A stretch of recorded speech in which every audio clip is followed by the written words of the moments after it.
Welcome to This Week in BJJ, the world's first and only live jiu-jitsu show. Brought to you by Zebra Mats, simply Z-Best, Q5 Labs, Stay Alpha, and Defense Soap, defend what you have built. And here's your host, Budo Jake. Hey guys, welcome to a new episode of This Week in BJJ. I'm Budo Jake, and I'm joined here with the Mendes brothers and a couple of their students. They did a great job at the 2014 BJJ Worlds. This is our first episode after the Worlds. We're going to be talking about a lot of the matches that we saw this weekend. But first, I want to introduce our guests. We've got Gui Mendes here, his brother Rafa Mendes over there, Rick Slomba here, and Mason Monsevais there. And I should mention that gold medalist in the light featherweight division, gold medalist in the featherweight division, purple belt, featherweight champ, and light featherweight, blue belt, silver medalist by Mason. So great job out there, everybody. But before we get into the conversations, I'm thirsty. I don't know about you guys. What is this stuff you brought in, Mason? So Perps is an all-natural energy drink. There's no preservatives. It's organic, and it was founded by Pat Tenori, the founder of Ruka, and Kelly Slater and Dr. Chris Schomburg. It comes in an energy drink version and also a hydrating version, which is similar to a Gatorade. And yeah, it's coming out soon. You can go to drinkperps.com for more information, but for right now, we're the only ones that get to enjoy it. It's pretty tasty. Yeah. Do you feel it makes your jiu-jitsu any better? Yeah, a little bit. A little bit? One stripe or two stripes? At least 2 stripes, for sure. So the 2014 Worlds is over. I think we're all relaxed. We don't have to cut weight anymore. We had almost a record 2,900 competitors over 4 days. We only had one closeout, so that was nice. All the fans enjoyed the final matches.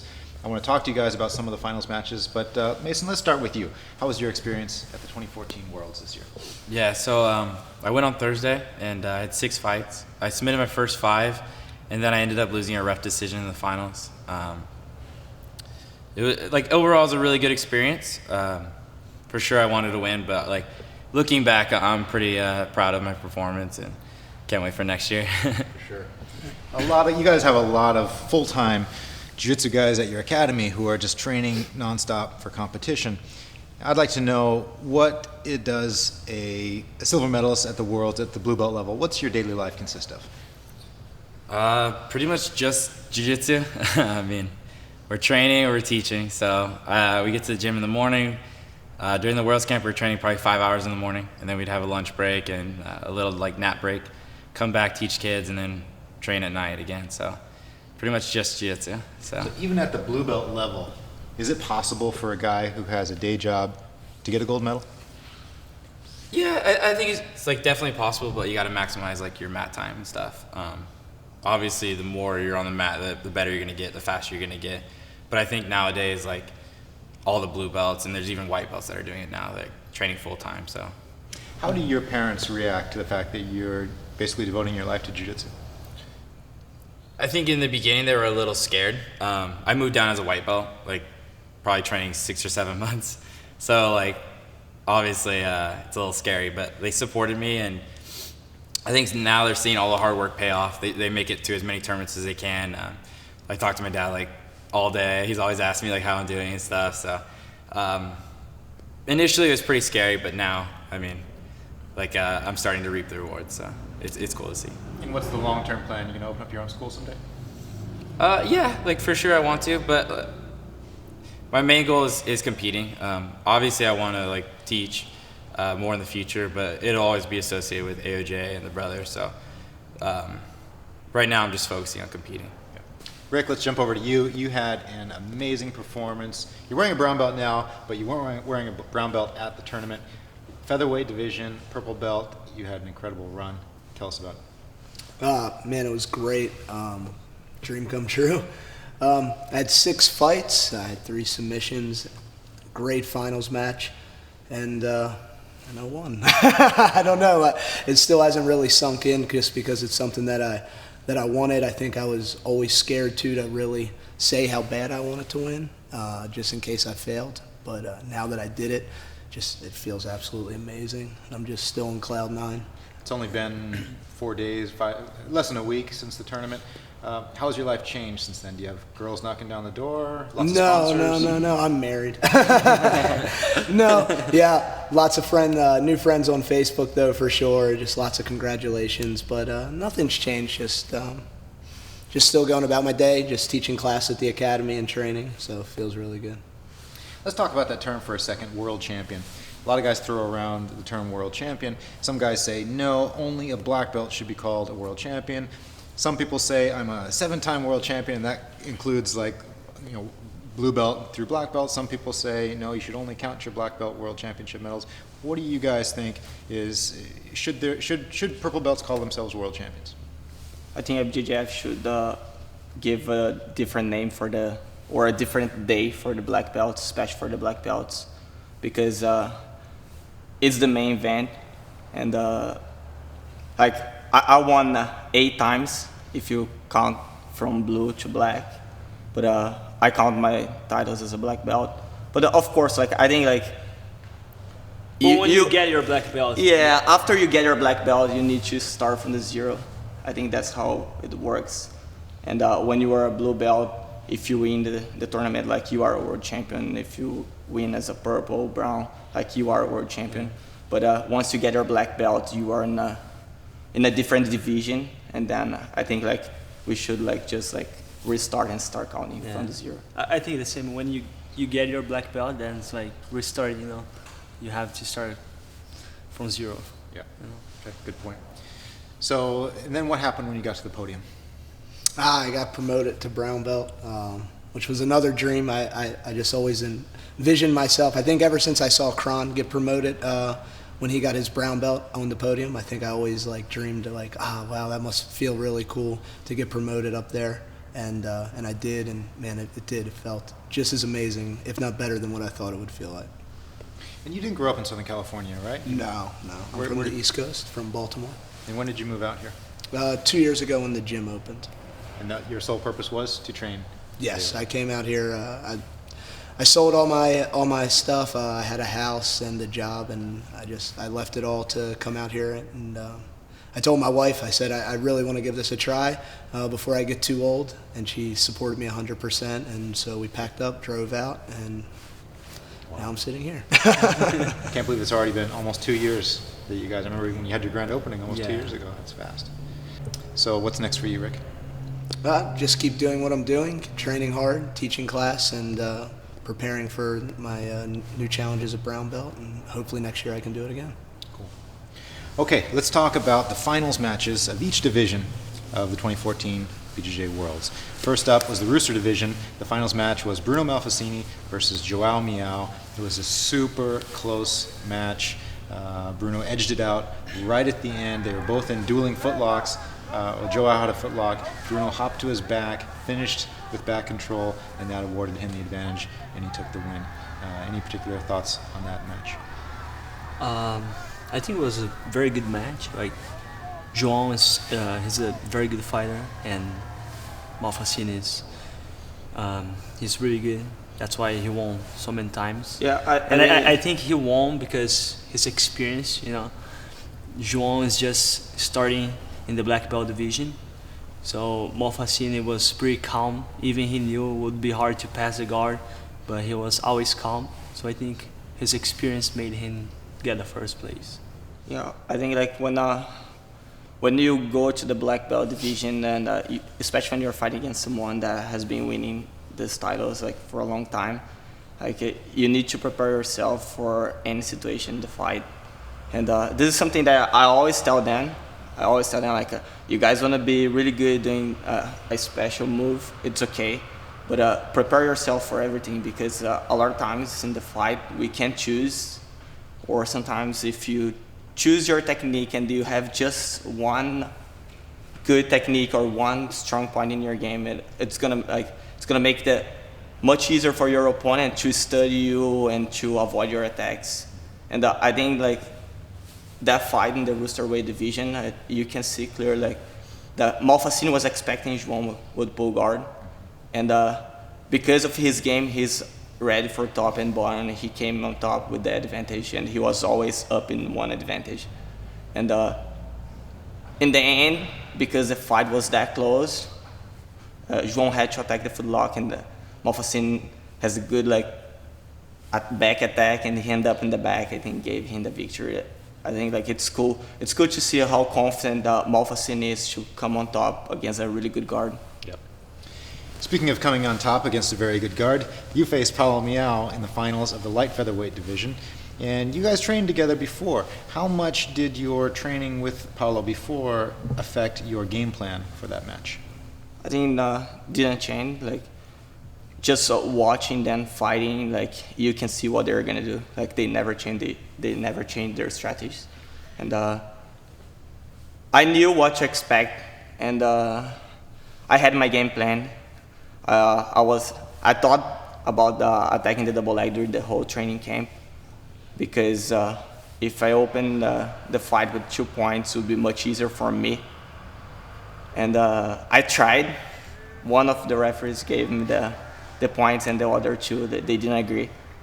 And at this point was the critical point of the fight. Like I was, man, like I had these 2 points, and then I knew I need to score at least one advantage before, like, because I was expecting Paulo would try to attack me more in the beginning, and the first 2 minutes I felt him using double lasso, just grabbing my sleeves and trying to stop me, and I think it made the fight harder for me, because if he was attacking the berimbolo all the time, he would open his game a little bit more, and I would be able to use my techniques to pass. And I felt him grabbing my sleeves, and I could not attack. I tried to attack. I scored one advantage, but I felt like he was holding really strong and using the double lasso.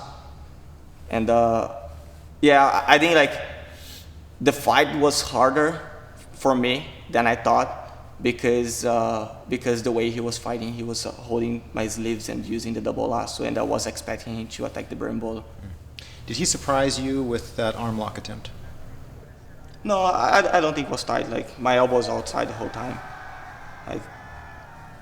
No. A lot of the viewers thought that his footlock was really tight. Was that causing you any discomfort?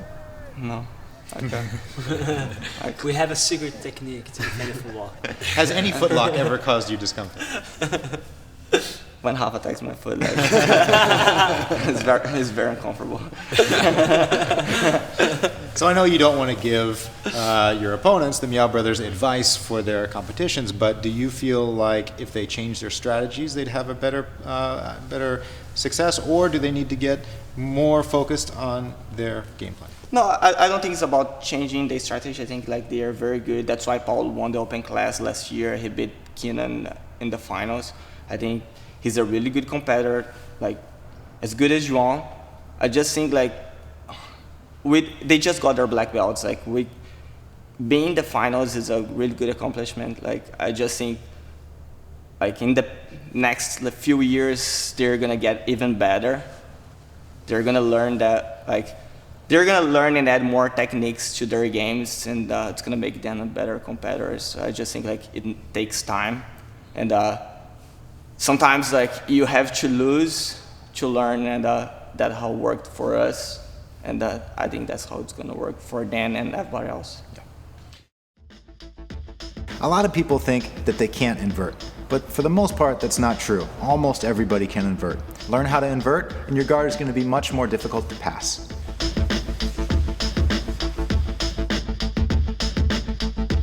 Inverting is a huge part of the modern open guard game. It's a big part of De La Riva, reverse De La Riva, and tornado guard.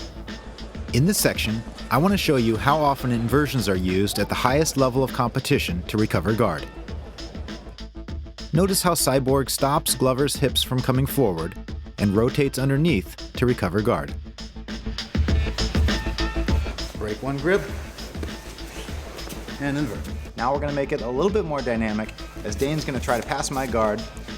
You're not going to get the hang of it just by watching it once. You're really going to have to practice it. So I'd encourage you to practice these every day. Show up to your academy a little bit early and do some of those solo drills, or grab a partner, do some of the partner drills, and get good at inverting.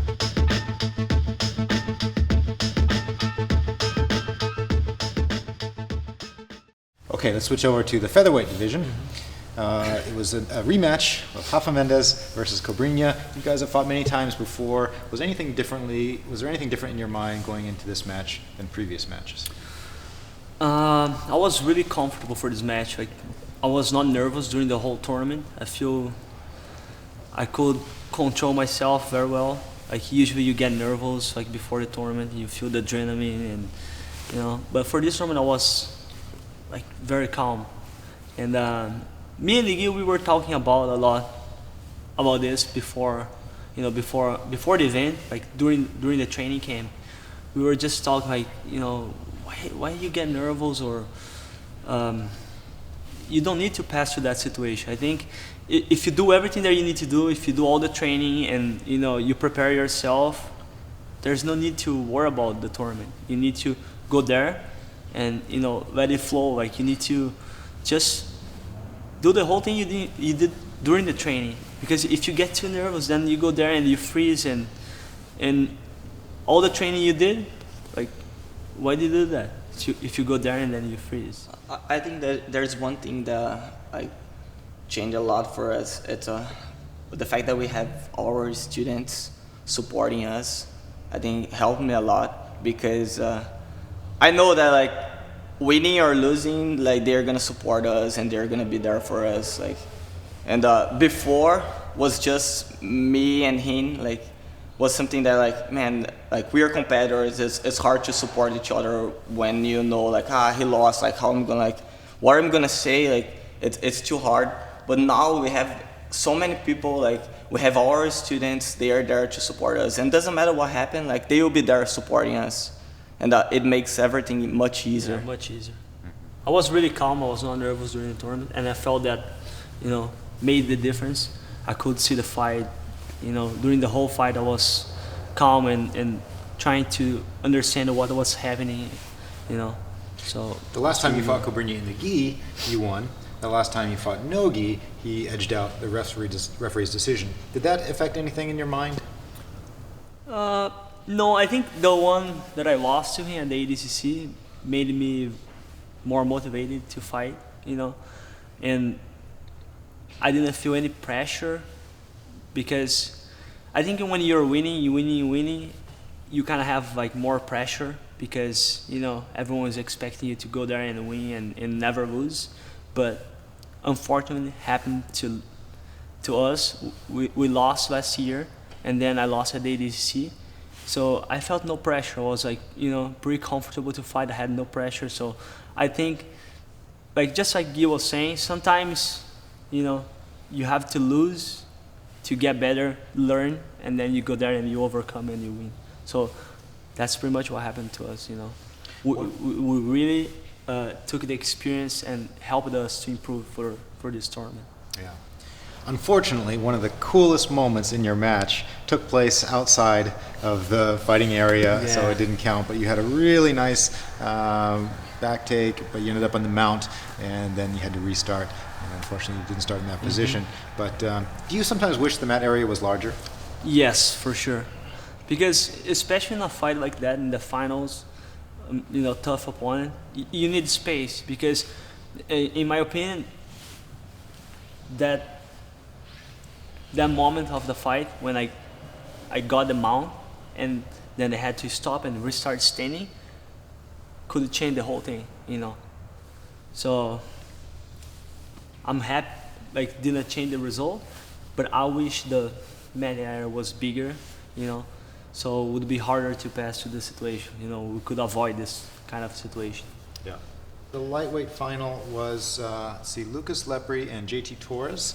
That was the only American chance for a gold medal. Didn't quite happen for JT, but it was a super close match. What did you guys think of it? I think it was really good. JT, it's proving that he has a chance to win this division. I think every year he's doing much better. And it's cool to be part of his training. Like, we were there, like, he trains really hard, like, he's a hard worker. And he's always like getting like tough training. Like, we were there, like, he's always training with us, training with Andre and Kina. Like, he's not that guy who's gonna be picking like just guys that he can beat. No, he's gonna pick like the tough guys to train with. And I see him as the future champion. I think this, getting too close like this, the silver medal now, it's gonna give him the vision that he needs, that I can be in the finals, I can win this tournament. And beating Michael Lang in the semifinals, I think shows him that you can go there and you can be the world champion, you can be the best guys in the division. Just keep training hard, and you're gonna do that for sure. Middleweight division was Otavio Souza versus Leandro Lo. We saw them fight at the Pans. They had a rematch here at the Worlds, and that match seemed to just go back and forth, sweeping. Lo came out on top, and Lo showed some really good sweeps, really good off balancing with his long legs. Otavio showed some nice explosive sweeps from the sit-up guard on his end. How'd you guys think of that? What did you guys think of that match? I like the match. I think I really like the way that Otavio was attacking the omoplata. He had really good omoplata attempts, and I think Lo, it's hard to fight against because he doesn't stop. He's gonna fight from the beginning to the end with the same energy, same pressure, and it's something that's really hard for his opponents because usually we start the fight 100%, and when the last 2 minutes, you're still fighting, but you don't have the same energy, and I feel that he has the same energy from the beginning to the end, and that's why he won. I think that he keeps pushing, and that's why it's exciting to watch him fight. Yeah, even he looked exhausted from the beginning of the match to the end, and I saw him crash on the mats afterwards. But he's always looking tired. His performance was great. He didn't act tired, even though he looked tired. Yeah, always. I think it's the mindset. His mindset's good. He's always fighting against bigger guys. He goes to the open class all the time. I think it helps a lot him to fight against someone his size. Okay, the heavyweight division was the one closeout, Braulio Estima and Romulo Bahal. They had a great performance in the run-up to the finals, and they closed out. Medium heavyweight division was, in my mind, one of the most exciting matches of the event. It was Felipe Pena versus Andre Galvao. Not a lot of Americans knew Felipe Pena, but he was a teammate of mine, so I've seen him for a number of years, and I knew he had a strong chance this year. Of course, it's never a sure thing against a champion like Andre Galvao. But man, what a great match that was. Galvao had some great sweeps. Felipe would get swept and attack immediately and put Galvao on the defense. I know Galvao is your teammate. How did you think? What did you think of that match? I think every time someone comes from the brown belt and he was a world champion, the purple belt, brown belt, you need to pay attention because even if he doesn't have enough experience in the black belt division, he has been winning, he has the confidence to get there and maybe be the champion. I think Felipe did really good. Andre is incredible. Every time I watch him fight, I feel like I learn a lot. He's the guy that he's really good in training, but he's amazing in the competition. He does things in the competition that I never see him doing the training. And I really like watching him fight, and I think it was a big victory for Felipe. He did really good. It's a good goal for both sides, and this time Felipe was the winner. Super heavyweight division, it was Rodolfo Vieira versus Bernardo Faria. I don't think too many people were surprised at that outcome, and I feel bad for Bernardo because a lot of people don't see him. There's Rodolfo and Buchecha up on top, and Bernardo's kind of arguably third best in the world, but he can just never quite get past Rodolfo Vieira. And he's one of these guys that has a similar game plan every time, deep half guard, single legs. A guy like that, if he's on your team, what do you tell him? Do you tell him to change your game plan against Rodolfo, but it's working throughout all the other matches? Yeah, but I think his game using the half guard and the deep half guard is hard to fight against Rodolfo because Rodolfo is a very good top player and he doesn't need wide pass, good pressure. So I think Bernardo, he needs to find a way to control more the distance and control more his opponent, before getting to the half guard, because if you fight a guy like Rodolfo, the guy that can put a lot of pressure and pass, is really tight.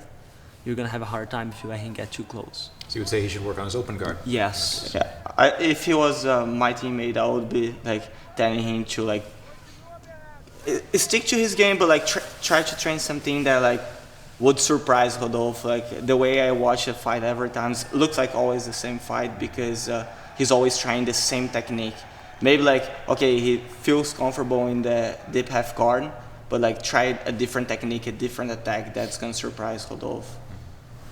Do you guys ever advise your students to go straight to a close guard, for example, a closed guard or a half guard, or do you try to get them to develop a good open guard first? I think if you have a good open guard, it will be much easier for you to fight. I like close guard, but I don't really like the half guard. I feel in the half guard we don't have the same control that we have when we have a spider guard or De La Riva or close guard. I feel the half guard gives the opponent like the chance to attack the whole time, and it's the half guard. I feel like you are always in danger. It's like you're always the guy your opponent can get the underhook. He can start attacking the choke. He's too close. You're gonna feel the pressure. You need to be always using energy. And when we play open guard, I feel like you're not using your arms. You're using your grips and your legs, so you save the energy. So that's why I like open guard more, like De La Riva or spider guard. And I like close guard because you have total control of the fight when you have the close guard. But I feel the half guard is like half of the way to pass the guard. And I would not tell my student to pull half guard, and I would not pull half guard. I feel the open guard is how you really learn how to control your opponent, because he's moving, but you're still able to control him using the grips and using your legs. I love close guard. I feel it's easy to control the guy there, but in case he opens your guard, you need a good open guard. And when you have the open guard, like your opponent trying to pass your guard, he's gonna get tired. When he's passing the half guard, he's not gonna get tired because he's not moving. So probably if you fight against someone and you pull half guard, you're gonna fight 10 minutes against someone that's gonna be strong for the 10 minutes. If you play open guard, the guy will be trying to pass your guard, and he needs to move his legs, he needs to break your grips. So the chance that he's gonna get tired, like in the middle of the match, like it's much easier.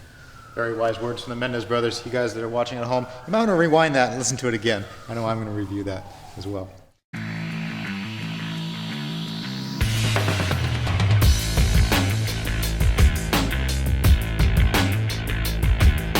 The main components of the Williams guard are to get really simple finishes. Our traditional arm lock, our traditional triangle, and our traditional omoplata. Guys, I'm here to advise you and take a look on Williams guard steps. It's a must watch.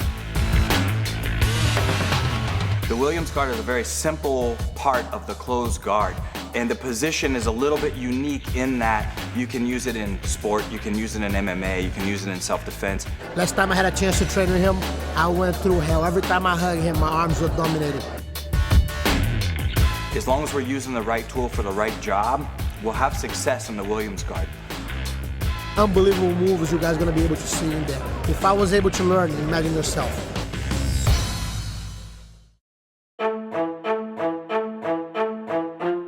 The focus of this DVD is going to be near side underhook passing. It's something that I've been working on for probably 10 years now.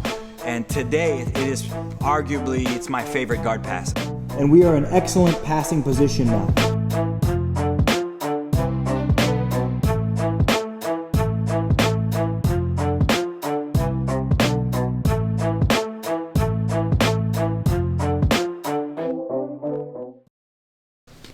So there's one more weight class division we need to talk about.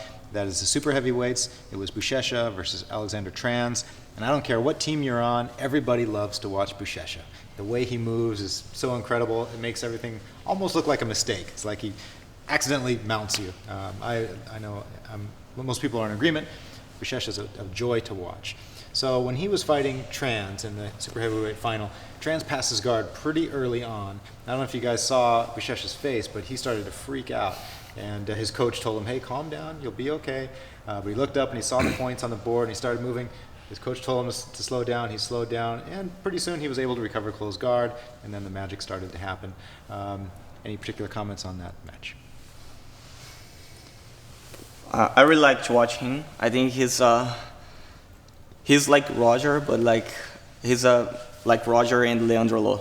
Like he has the same body type as Roger Grace, but he fights like Leandro Lo. He doesn't stop into the end, and it makes the fight really hard for the person that's fighting against him. And I think that's why like he won that fight, because Trans passed right in the beginning, like, and Trans like saw the 3 points, was trying to hold him. And then when he escaped, like he was able to like, I think sweep or take the back, like, and then he got the submission, right? Yes. Yeah. So I think that's what makes the fight really nice. Like his fight's really nice. He doesn't stop moving onto the end. It's like, and he's heavy and he moves like a featherweight. Yeah. It's incredible. He's a big guy, but he moves so fast. Right. Very explosive. And of course, in the absolute division, Buchecha met up with Rodolfo, and there was a lot of question whether Rodolfo's increased size was going to help him out in that match, and it didn't. Buchecha proved again that he is the world champ at Jiu-Jitsu, so that was a joy to watch too. There's one women's match I want to talk to you guys about, and that is Michelle Nicolini versus Tammy Musameshi. It was a super close match. Tammy, for people who don't know, was a world champion at brown belt, maybe at purple belt as well. So this is her first worlds at black belt. She was up on points, and Nicolini grabbed an arm from a kind of an awkward angle and was able to break her arm during the match. And you guys know how much one of these gold medals, how important it is, especially your first year at black belt.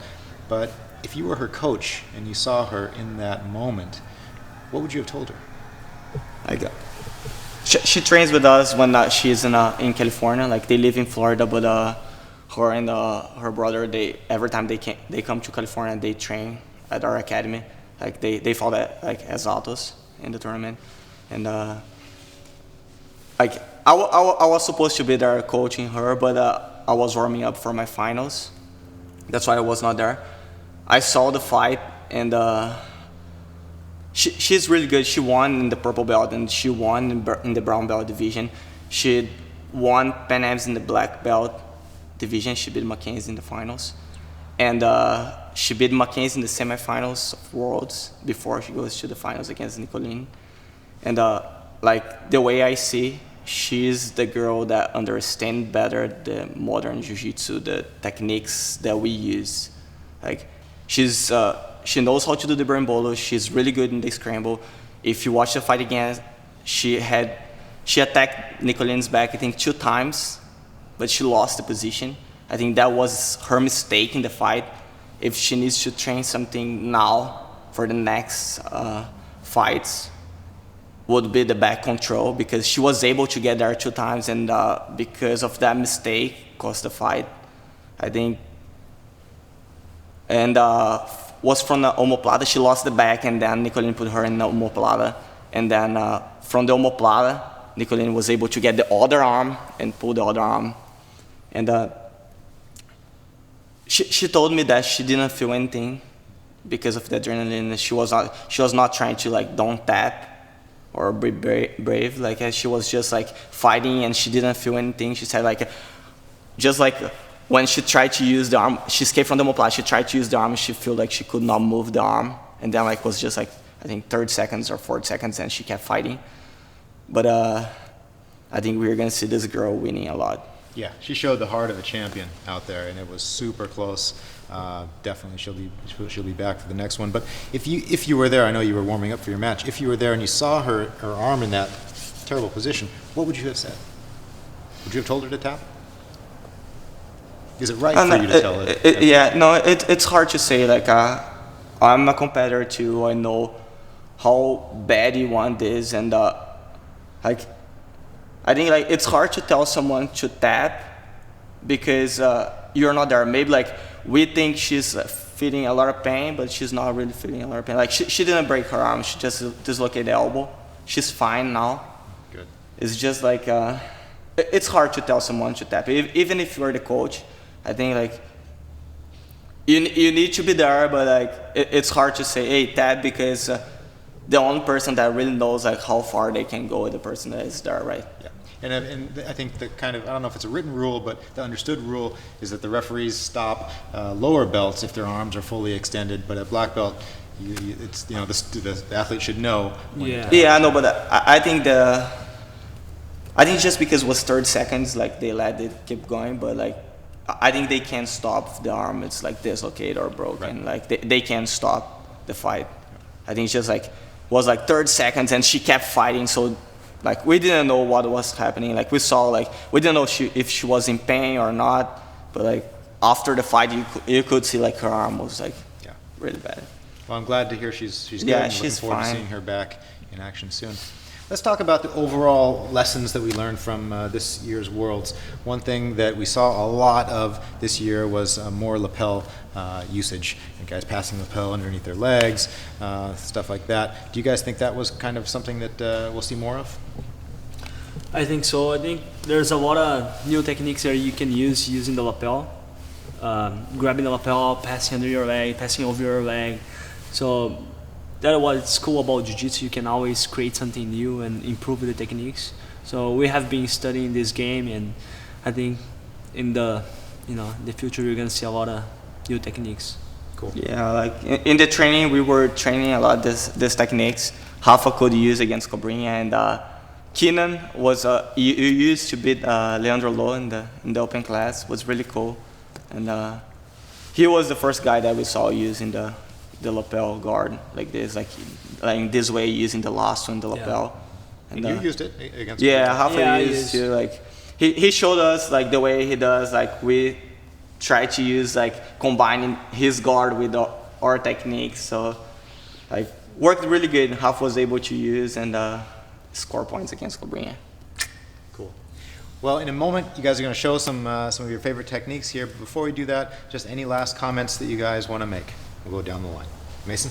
No, just overall, like fighting Worlds as a blue belt, like I felt really good, and can't wait to be back. And one day, hope to be back as a black belt, sitting here as a black belt champion. So cool.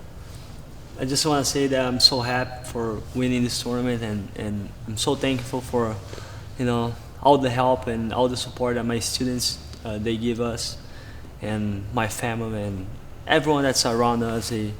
They're great people, and they are always trying to help us and motivate us. So I'm so thankful for that. And I want to take a moment to congratulate you on your new role as a father. Oh, thank you so much. Well, I'd just like to thank everyone that supports me, especially my wife. She had a house, she sold her house. He's a romantic guy. And she moved out here with me to chase this crazy dream, and so thank you very much. Rafa, you want to thank your wife too, right? Yeah, for sure, definitely. I want to. Don't forget about your girlfriend. Yeah. I think like, for us, like, was a big lesson. I think not just like the last 2 days, but like since it's really cool because a lot of people say, when you were a professor, you start dedicating yourself to teaching the academy. It's really hard to be the best guy in the division and keep fighting the tournaments, competing top level, because you have to put in your schedule training and competing and diet, teaching class. It's too much, and it's something that we always thought about. Like, man, like I always thought like, I'm going to open my academy, and then I was always scared, like, am I be able to win the tournaments and be the best guy if I'll be teaching class? And then I think like this tournament could show us that we can do that. It's just like about dedication. And these guys, they know we were going to the academy at 6:30 in the morning. We were drilling techniques, thinking about the tournament, and like Mason said, we were like 5 hours in the morning. Then I was teaching morning class and going straight to competition class, 1 hour and a half just sparring. So I think it's all about dedication, like the way you do. Like the last 4 weeks I was in a hard diet to make the weight for the division. It's like I could combine everything and stay like with a good mindset for the competition. And I think like that was like the happiest like part of my gold medal. Like when I won, like I'm thinking about this, man. Like I was teaching. I went there to coach my students every day, like before my fights. A lot of my opponents, they were resting just to fight. I was there every day since the beginning to the end of the tournament to coach them, and we could win the division. And it's really nice to see like how much you can improve from 1 year to the next year if you dedicate yourself. Like a lot of your students, like even Mason and Rick, like when they came to AOJ, like they never like won a big tournament. Like they were not champions. Like they were not really good in jiu-jitsu, and training and dedication, going to the tournament, losing, and going to the academy again, studying the techniques, and just be persistent and chase your dreams. Like it's gonna make you improve. Like in 1 year, like they changed. Like before their fights, I knew they had a chance to go there and win. I knew they had the chance to be the best guy in the division because I saw how much they trained and how much they dedicated themselves to be there and to be the best guy. And I feel like for F-bar, like it's every time you think like, I can't be a world champion, it's too hard. Like we had a lot of conversation about this. Like they always, I don't know if I can win. Am I too old, or am I like good? Like my opponents are better than me, or they are younger, or they can train all day. Like no, like don't find excuse. Don't look to this side. Just like focus on yourself. Focus on get better. Forget who you're gonna fight against. Forget who is the champion of your division. Just like dedicate yourself to be the best you can be, and then go there and give your best. Because a lot of times, like especially like now, like being a professor, you can see like a student come to the academy, like they are not good, they don't win the tournament, and then and they have a lot of fear. I feel like they go to the tournament like F-bar is good and they are not good. That's the way they see, like all my opponents are better than me, or all my opponents are younger than me, or they won the earlier belt. Like doesn't matter. Like just like start from now. Like just put your goal there and keep fighting for it. And it was really cool to see. Like last year, like we didn't have any champion last year, right? No. Like, and this year was amazing. Like all our students, like they were doing really good, doing our techniques, like winning, getting like a lot of medals. We got a lot of medals in the academy, and I can't wait for next year. I feel like from 1 year to the other, like the improvement's huge, and I can't wait to see next year, and I can't wait to be there with them. All right, you guys keep up the good work. But before we go, they're going to show us some of their favorite techniques. We'll be right back.